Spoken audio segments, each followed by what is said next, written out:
ಭಾಳಷ್ಟು ವಿಚಾರ ಮಾಡ್ತಾ ಇದ್ದಾರಂತೆ. ಇನ್ನು ಮತ್ತು ಮುಂದೆ ಏನು ರಾಜಕೀಯ ಡೆವಲಪ್ ಆಗ್ತದೆ ನೋಡೋಣ ಅವ್ರು ಮುಂದೆ. ಬಟ್ ಈಗ ಮಾತ್ರ ಈ ಲಕ್ಷ್ಮಣ ಸವದಿ ಅವರಿಗೆ ಪಟ್ಟಣವ್ರಿಗಿಂತ ಹೆಚ್ಚು ಅವಕಾಶಗಳಿದ್ದಾವೆ. ಪಟ್ಟಣವ್ರದ್ದು ಹೇಳಿದ್ದಾರೆ ನಿಮಗೆ, ಹೌದು, ಅತ್ಯಂತ ನಮ್ಮ ಸಿದ್ದರಾಮಯ್ಯರಿಗೆ ಆಪ್ತರು, ಅವ್ರ ಜೊತೆಗಿದ್ದಂಥವ್ರು, ಅವ್ರಿಗೆ ಮಿನಿಸ್ಟರ್ ಮಾಡ್ತೇನೆ ಅಂತ ಅಂದಿದ್ರು. ಈಗೇನೋ ಅವರು ಪ್ರಯತ್ನ ಮಾಡ್ತಾ ಇದ್ದಾರೆ.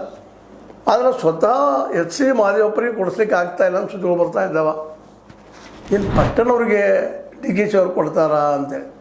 ಯಾಕಂದರೆ ಡಿ ಕೆ ಶಿ ಅವ್ರಿಗೆ ಗೊತ್ತದ ಪಟ್ಟಣವ್ರ ಅಂತ ಬಲಿಷ್ಠ ನಾಯಕರಲ್ಲ, ಅದರಲ್ಲೂ ಜಾರಕಿಹೊಳಿ ಅವ್ರನ್ನ ಎದುರು ಹಾಕ್ಕೊಂಡು ರಾಜಕೀಯ ಮಾಡುವಂಥ ಶಕ್ತಿ ಅವ್ರಿಗಿಲ್ಲ ಅಂತ ಅವ್ರಿಗೆ ಕನ್ಫರ್ಮ್ ಅದ.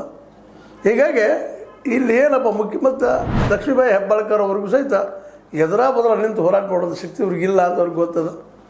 ಹೀಗಾಗಿ ಅವ್ರನ್ನೂ ಮಾಡ್ತಾರಲ್ಲೂ ಗೊತ್ತಿಲ್ಲ, ಮಾಡ್ರೂ ಮಾಡ್ಬೋದು, ಆದರೆ ಅವಕಾಶ ಕಡಿಮೆ ಅಂತೆ.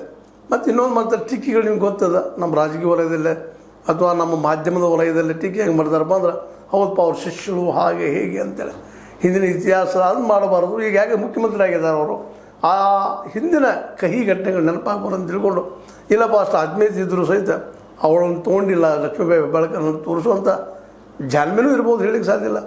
ಯಾಕಂದರೆ ಏನೇನು ನಮ್ಮಲ್ಲಿ ಕನ್ನಡದ ಗಾದಿ ಮಾಡ್ತದಲ್ಲ, ಯಾವ ಹುತ್ತಿನಲ್ಲಿ ಎಂಥ ಹಾವತಿ ಅಂತ ಯಾರಿಗೆ ಗೊತ್ತ್ರಿ ಅಂತೇಳಿ.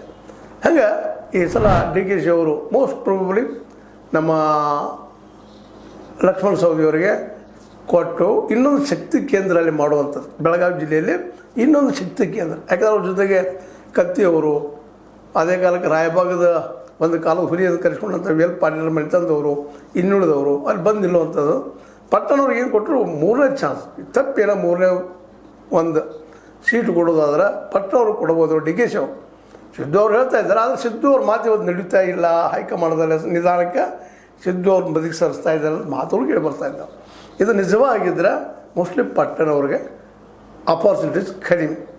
ಏನಿದ್ರು ಲಕ್ಷ್ಮಣ ಸವದಿಯವರಿಗೆ ಯಾಕೆ